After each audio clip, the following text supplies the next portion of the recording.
வெள்ளிக்கிழமை அப்படின்னு சொல்லி வந்துட்டாலே அது நாட்களிலே ஒரு சிறந்த நாளாக சொல்லப்படுகிறது. இப்போ இந்த வெள்ளிக்கிழமைகள் என்ன செய்யணுமோ அதிகமாக நபி ஸல்லல்லாஹு அலைஹி வஸல்லம் அவர்கள் மீது ஸலவாத்து சொல்லக்கூடியவர்களாக நம்ம மாறும். நபிகள் பெருமானார் ஸல்லல்லாஹு அலைஹி வஸல்லம் அவர்கள் மீது இந்த அளவுக்கு நாம் அதிகமாக ஸலவாத்தும் சலாமும் சொல்லிக்கொண்டே இருக்கிறோமோ அந்த அளவுக்கு நம்முடைய வாழ்க்கையில் நமக்கு ஏற்படக்கூடிய கவலைகள் நீக்கப்படுகிறது. நமக்கு வரக்கூடிய சோதனைகள், துன்பங்கள், துயரங்கள் அனைத்து விஷயங்களில் நமக்கு முழுமையான பாதுகாப்பு கிடைப்பதற்கு இந்த ஸலவாத்து ஒரு காரணமாக இருக்கிறது என்பதை நம்ம என்ன செய்யணும், உறுதியாக வேணும்.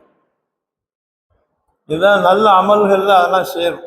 அல்லாஹ் தஆலா குர்ஆன்ல என்ன சொல்றான், இன்னல்லதீன ஆமனு வ அமிலு ஸாலிஹாத், யார் அல்லாஹுவை கொண்டும் அவனுடைய ரசூல்மார்கள் நபிமார்களை கொண்டும் அவர்கள் கொண்டு வந்த வேதங்களை கொண்டும் யார் நம்பிக்கை வைத்து ஈமான் கொண்டு அமீலு ஸாலிஹாத்தி நல்ல காரியங்களில் யார் ஈடுபடுகின்றார்களோ அல்லாஹ் சொல்றான், லஹும் அஜ்ருஹும் இன்த ரப்பி, அவர்களுக்குரிய கூலி அவர்களுடைய இறைவனிடத்திலே இருக்கிறது அப்படின்னு அல்லாஹ் சொல்றான்.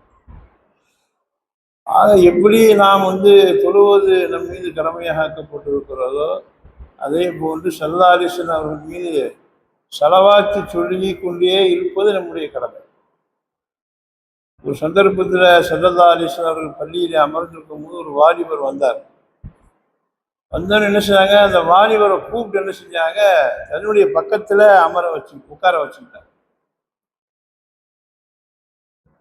அப்போ அபூபக்கர் என்ன செய்வாங்க, சங்கடப்படுவாங்க, நம்ம முக்கியமான ஆளா நினைச்சுக்கிட்டு தான் ஸல்லல்லாஹு அலைஹி வஸல்லம் அவரை கூப்பிட்டு பக்கத்துல உட்கார வச்சுக்கிட்டாரு நினைப்பதற்கு மனிதன்கிற விதத்துல ஏதாவது எண்ணங்கள் வரலாம். உடனே ஸல்லல்லாஹு அலைஹி வஸல்லம் அபூபக்கர்கிட்ட சொன்னாங்க, அபூபக்கர் அவர்களே, இந்த மனிதர் வாலிபர் இருக்காரு, என் மீது அதிகமாக ஸலவாத்து சொல்லக்கூடியவர், இந்த உலகத்துல இவர் மாதிரி என் மீது என்ன செய்யல யாருமே ஸலவாத்து சொல்றதில்ல, அந்த அளவுக்கு என் மேல் அதிகமாக ஸலவாத்து சொல்லி என் மீது அன்பு வச்சிருக்கிறாரு. அதனாலதான் நான் உங்களை விட என்ன செஞ்சுட்டேன், அவரை பக்கத்தில் அமர வைத்ததுக்கு காரணம் இது, அதிகமாக ஸலவாத்து ஓதக்கூடிய நபர் இவர் அப்படின்னு ஸல்லல்லாஹு அலைஹி வஸல்லம் சொன்னாங்க. ஆக நற்காரியங்கள்ல நம்ம என்ன செய்யணும், ஸலவாத்து அதிகமாக ஓதுவதற்கு நம்ம நேரங்களை எடுத்துக்கொள்ளணும். அடுத்து ஸல்லல்லாஹு அலைஹி வஸல்லம் சொன்னாங்க, இந்த நற்காரியங்கள்ல தொழுகை என்பது ஒரு முக்கியமான ஒரு விஷயம். யார் 5 நேரத்து தொழுகையை ஜமாத்தோடு தொழுது வருகிறார்களோ அவர்களுக்கு 5 விஷயங்கள் கிடைக்கும்னு சொன்னாங்க. மன் ஸல்ல ஸலவாத்தல் ஹம்ஸ மஅல் ஜமாஅ ஃபலஹு கம்ஸத்து அஷ்யான்னு 5 விஷயங்கள் கிடைக்கும். இதுல முதலாவது விஷயம், நமக்கு என்ன செய்யாது, உலகத்தை பொறுத்த வரைக்கும் நமக்கு வறுமை ஏற்படாது, சிரமங்கள் வறுமைகள் என்ன செய்யாத மாதிரி தொடாது. அடுத்து ஸல்லல்லாஹு அலைஹி சொன்னாங்க, இப்போ கபருடைய வேதனையை பற்றி நம்ம பயப்படுறோம்ல, நம்ம மூத்தாயிட்டா என்ன ஆகும், கபூரில் என்ன நடக்கும் எல்லாம் சொல்கிறாங்களே, அல்லாஹ் நடக்குங்கிறாளே, வேதனை செய்யப்படுங்கிறாளே, நம்ம 5 நேரம் கரெக்டாக தொழுதுன்னு வைங்களே, அதுக்கு நம்ம கவலைப்பட முடியாது. 5 நேரம் கரெக்டாக ஜமாத்தில் தொழுதுக்கிடுங்க முடியல, தனியாக மொத்தத்தில் தொழுகணும், அவ்வளோ. அப்படி நம்ம தொழுகையை சரியான முறையில் சரியான நேரத்தில் தொழுவக்கூடிய மக்களாக இருந்தோம்னா அப்போ நமக்கு என்ன செய்ய சொல்லப்படுகின்ற அந்த கபருடைய வேதனை நம்மை விட்டு அகற்றப்படும், கபருடைய வேதனை நாம் தப்பிச்சுக்கலாம். அடுத்து சொன்னாங்க ஸல்லல்லாஹு அலைஹி வஸல்லம், கியாமத்துடைய நாளையில் இப்போ நன்மை தீமைகள் பதிவு செய்யப்பட்டிருக்கும். இவர் எவ்வளோ நன்மை செஞ்சார் தீமை செஞ்சார் இது நமக்கு தெரியாது.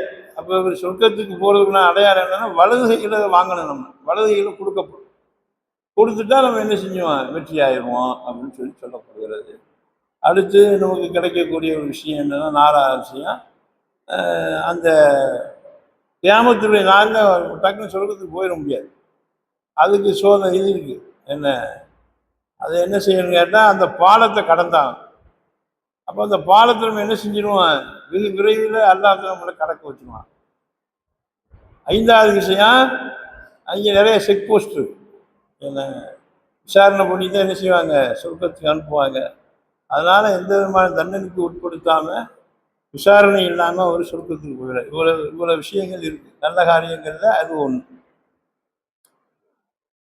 ஆக ஒரு மனிதன் அல்லாஹ்வுடைய சன்னிதானத்துல ஒரு தக்பீரை கட்டி ஒரு 2 ரக்காத் ஒரு மனிதன் தொழுகிறான் அப்படின்னா அல்லாஹ் உடனே என்ன செய்வானா, தன்னுடைய மலக்குகளை அழைத்து சொல்லுவானா, இர்ஃபஉ துனூப அப்தி அன் ரக்கபத்திஹி, என் அடியான் தொழுக ஆரம்பிச்சிட்டான்பா, அதனால அவனுடைய பிடரியை விட்டும் அவனுடைய பாவங்கள்லாம் என்ன செய்யுங்க, இறக்கி வச்சிருங்க அப்படின்னு அல்லாஹ் சொல்லுவான். அப்ப அவர் என்ன செய்வாரு, தொழுது முடிப்பார். தொழுது முடிச்ச உடனே மலக்குமார்கள் கேட்பானா, யார் அப்படி நம்ம அந்த ஏற்கனவே அவருடைய பாவங்களை பூரா இறக்கி வச்சோம்ல, அது திருப்பி அவர் தலையிலே வச்சிடலாமா அப்படின்னு கேட்பானா மலக்குமார். அப்ப அல்லாஹ் சொல்லுவானா, யா மலாயிக்கத்தி லா எலியகு பி கரமி இல்லல் அஃப்வ, என்னுடைய அந்தஸ்து என்னுடைய தகுதிக்கு பாவத்தை நான் மன்னிச்சுதான், அதனால அவருடைய தவறுகள் அனைத்தையும் நான் மன்னித்து விட்டேன் அப்படின்னு சொல்லுவானா. ஒரு 2 ரக்காத் மனிதன் தொழுக ஆரம்பிச்சிட்டான்னா இவ்வளவு சிறப்பு இந்த மனிதனுக்கு கிடைக்குது. இதை விட ஒரு விஷயத்தை பாருங்க, இந்த உம்மத்துக்கு அல்லாஹ் கொடுத்த பெரிய சிறப்பு இந்த சல்லாரிஸ்வரர் உம்மத்துக்காக. ஏன்னு கேட்டா, இந்த உலகம் படைக்கப்பட்டதே பெருமானார் ஸல்லல்லாஹு அலைஹி வஸல்லம் அவர்களுக்குத்தான் இந்த உலகம் படைக்கப்பட்டது. நம்மெல்லாம் என்ன அப்படின்னா, நமக்கு இந்த உலகத்துல வாழ்வதற்கு ஒரு வாய்ப்பு கொடுக்கப்பட்டிருக்கு. இதுல நம்ம முறையா வாழணும், அவ்வளவுதான். இது ஸல்லல்லாஹு அலைஹி வஸல்லம் உள்ள அவர்களுக்கான உலகம். ஏன்னா இதுல நம்ம அவருடைய உம்மத்தாக இருக்கிறோம். நம்ம உம்மத்துக்கு அல்லாஹ் வாழ்வதற்குள்ள வாய்ப்பை நமக்கு கொடுத்துருக்காங்க. அதனால நம்ம கரெக்டாக என்ன செய்யணும், வாழ்ந்துட்டு இந்த உலகத்தை விட்டு மறைஞ்சிட்டோம்னு சொன்னா நமக்கு ஸல்லல்லாஹு அலைஹி வஸல்லம் பரக்கத்தை கொண்டு நமக்கு எல்லாமே கிடைக்கும். ஒரு விஷயம் பாருங்க, அது ஹதீஸ்ல வருகிறது. ஸல்லல்லாஹு அலைஹி வஸல்லம் சொல்றாங்க,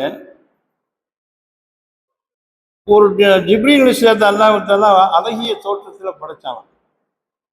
அழகிய தோற்றத்தில் படைச்ச படைத்து அவனுக்கு 600 ரெக்கைகளை வர அமைச்சான். என்ன அது ஒவ்வொரு ரெக்கையினுடைய நீளம் எந்த இருக்குன்னா மஷ்ரிக் மக்ரிப். ஒரு ரெக்கையினுடைய தூரம் அளவு நீளம் எப்படி இருக்குன்னா, சூரியன் உதிக்கின்ற இடத்திற்கும் உதயகிரி அஸ்தகிரி, ஏன்னா அந்த அளவுக்கு அது இடைவெளி இருக்குமா. அப்ப இந்த மாதிரி அல்லாஹ்வுத்தஆலா அவங்கள படைச்ச உடனே தன்னை பார்த்தாங்க. தன்னை உற்று பார்த்த உடனே அல்லாஹ்ட்ட கேட்டாங்க, யாரை என்னை விட அதிக அழகான தோற்றத்தில் நீ வேற யாரையாவது படைச்சிருக்கியா அப்படின்னு அல்லாஹ்ட்ட கேட்டான். அப்ப அல்லாஹ் சொன்னானா, இல்லப்பா, உன்னைத்தான் அழகான தோற்றத்தில் படைச்சிருக்கேன் அப்படின்னு அல்லாஹ் சொல்லிட்டான். உடனே ஜிப்ரீல் அலைஹிஸ்ஸலாம் பாருங்க 2 ரக்காத் தொழுதான். 2 ரக்காத். ஒரு ரக்காத் எத்தனை வருஷம் தொழுதாங்கன்னா, ஒரு ரக்காத் 20,000 வருஷம். இப்போ 2 ரக்காத்து 40,000 வருஷம் என்ன செஞ்சுருக்காங்க, தொழுதுருக்காங்க. எதுக்கு தொழுதாங்க? நன்றிக்காக வேண்டும். அதான் நம்மளை இவ்வளோ அழகா படைச்சு 600 ரெக்கைகள் நமக்கு கொடுத்துருக்குறானே அப்படின்னு சொல்லி தொழுதாங்க. தொழுது முடித்தவுடனே அல்லாஹ் சொன்னானா, ஜிப்ரீல், என்னை எந்த அளவுக்கு வணங்கணுமோ, எப்படி இபாதத்து செய்யணுமோ அந்த அளவுக்கு நீ என்ன செஞ்சுட்ட, இபாதத் செஞ்சு. வலா யஅபுதுனி அஹது மிஸ்ல இபாதத்திக்க, உன்ன மாதிரி நீ செஞ்ச இபாதத்து மாதிரி யாருமே நீ செய்ய முடியாது, இபாதத்து செய்ய முடியாது, அந்த அளவுக்கு நீங்க செஞ்சிட்டிய அப்படின்னு சொல்லிட்டு எல்லாம் சொன்னானா. இருந்தாலும் யஜீவ் ஃபி ஆஹிரி ஜமான், கடைசி காலத்துல நபியின் கரீம், ஒரு சங்கையான நபி வருவார். அவர் எப்படின்னா ஹபீபுன் இலைய, எனக்கு ரொம்ப பிரியமானவர். யுகாலு லஹு முஹம்மதுன், அவருக்கு முஹம்மது அப்படின்னு சொல்லி பெயர் சொல்லக்கூடிய எனக்கு பிரியமான கண்ணியமான நபி என்ன செய்வாரு, கடைசி காலத்துல வருவார். அல்லாஹ் ஜிப்ரீல்கிட்ட அல்லாஹ் சொல்லி காமிக்கிறான். அவங்க என்ன செய்வாங்க தெரியுமா, அவங்களும் 2 ரக்காத்தையும் தொழுவாங்க. நீ எப்படி தொழுவது, 40,000 வருஷம் 2 ரக்காத்தையும் முறைப்படி தொழுதிய. ஏன்னா அப்போ அவங்க என்ன செய்வாங்கன்னாட்டா 2 ரக்காத் தொழுவாங்க. அவங்க என்னன்னா ரொம்ப பலகீனமான உம்மத்து. என்ன வலகும் உம்மத்துன்னு அந்த நபிக்கு லைஃபான ஒரு உம்மத்து இருப்பாங்க. அவங்க ரொம்ப பலகீனமா இருப்பாங்க. முதனிபத்தும் பாவங்களை அதிகமா செய்வாங்க. ஜிப்ரீல்கிட்ட அல்லாஹ் சொல்லிக்காண்டு, ஜிப்ரீல் என்ன பாவத்தை விட்டு தூய்மையாக்கப்பட்ட ஒரு பாவம் செய்ய செய்ய முடியாது நினைச்சா கூட. ஆனா என்னுடைய நபியினுடைய உம்மத்து ரொம்ப பலகீனமானவங்க, அதிகமா பாவம் செய்யக்கூடியவங்க. அவங்க 2 ரக்காத்து தொழுவாங்க. அந்த தொழுகை எப்படி தொழுவாங்க? பொழுவோக்காகவும் பல குறைகளை வச்சுக்கிட்டு சாழத்தின் எசீரத்தின் கம்மியான சொற்ப நேரத்தில் என்ன அஃப்காரின் கசீரா அதிகமான சிந்தனை வேற தொழுவும் போது அதிகமான சிந்தனை ஒரு துணுவின் கபீரா பெரும் பெரும் பாவங்களை செய்த நிலையில் என்ன செய்வாங்க? 2 ரக்காத்தாப்ப தொழுவாங்க. இப்போ சொல்லிட்டு அல்லாஹ் சொன்னானா, என் கண்ணியத்தின் மீது ஆணையாக அந்த அவர்கள் தொழுகக்கூடிய தொழுகை இருக்கிறதே, நீ 40 ஆண்டுகளாக செய்த வணக்கத்தை விட அந்த 2 ரக்காத் எனக்கு ரொம்ப விருப்பமானது அப்படின்னு ஜிப்ரீல் அல்லாஹ் சொல்லிக்காங்க. ஏன் ஸல்லல்லாஹு அலைஹி வஸல்லம் உம்மத்தன்மை இருக்கிறதுனால. அந்த ஜிப்ரீல் கேட்டாங்க, அவர் சொன்னானா அல்லாஹ் தஆலா ஏன் அந்த மாதிரி அப்படின்னா, இப்போ நான் உன்னை அழகா படைச்சிருக்கேன்னு சொன்னேன். நீ உடனே என்ன செஞ்ச? எந்திரிச்சு 40,000 வருஷம் சொல்லு. நான் உன்னை தொழுக சொல்லலை. நீ எனக்கு நன்றி செலுத்து நான் சொல்லவும் கிடையாது. பேசிக்கிட்டோம் அவ்வளவுதான். ஆனால் நீங்களாம் என்ன செஞ்சீங்க? எந்திரிச்சு 40,000 வருஷம் என்ன செஞ்சீங்க? எனக்கு தொழுது நன்றி செலுத்தினீங்க. என்னுடைய நபியுடைய உம்மத்து 2 ரக்காத்து யார் சொல்லி தொழுதாங்க? நான் சொன்னேங்கிறதுக்காக சொல்லுவாங்க. என்னுடைய கட்டளைக்கு கட்டுப்பட்டு என்னுடைய உத்தரவுக்கு இணங்க என்ன செஞ்சாங்க? அவங்க அந்த 2 ரக்காத்து சொல்லலாம். அதனால அந்த தொழுகை நீ தொழுகையை விட எனக்கு ரொம்ப விருப்பமானது. நான் சொல்லி தொழுதாப்பா அந்த உம்மத்து தொழுகிறாப்பா அப்படின்னு சொன்னாங்க. தொழுவாங்க அப்படின்னு சொல்லி. அப்போ ஜிப்ரீல் கேட்டாங்களா, யா அல்லாஹ் இந்த இவ்வளவு பொழுவோக்கா இவ்வளவு பல பிரச்சனைகளோடு அந்த 2 ரக்காத்து அந்த உம்மத்து தொழுதாங்களே, இந்த தொழுகைக்கு பகரமாக நீ அவங்களுக்கு என்ன கொடுப்ப அப்படின்னு. அப்ப அல்லாஹ் சொன்னானா, அவங்களுக்கு நான் கொடுக்கக்கூடியது ஜன்னத்துல் மாவான்னு சொல்லி ஒரு சொர்க்கம் இருக்குப்பா, அந்த சொர்க்கத்தை நான் அவங்களுக்கு கூலியா கொடுப்பேன். அப்படி உடனே ஜிப்ரீல் சொன்னாங்கன்னா, அதை கொஞ்சம் பார்க்கலாமான்னு கேட்டான். அந்த உன்னுடைய உம்மத்துக்கு அந்த சர்தாசி உம்மத்துக்கு இந்த தொழுகை 2 ரக்காத்து நீ கொடுக்கக்கூடிய முகாபலா கொடுக்கக்கூடிய அந்த சொர்க்கத்தை நான் சுற்றி பார்க்கலாமா அப்படின்னு அனுமதி கேட்டான். அப்போ அல்லாஹ் அனுமதி கொடுத்துட்டான், சுற்றி பார். அப்போ ஜிப்ரீல் 600 ரெக்கைகளை விரிக்கிறாங்க. அந்த ரெக்கைகளை விரிச்சு அவங்க பறக்க ஆரம்பிச்சிட்டாங்கன்னா 3000 வருஷத்தினுடைய தூரத்தை கடந்துருவாங்க. அந்த ரெக்கையை சுருக்குனாங்கன்னா 3000 வருஷம் போய் தான் போய் நிற்கி.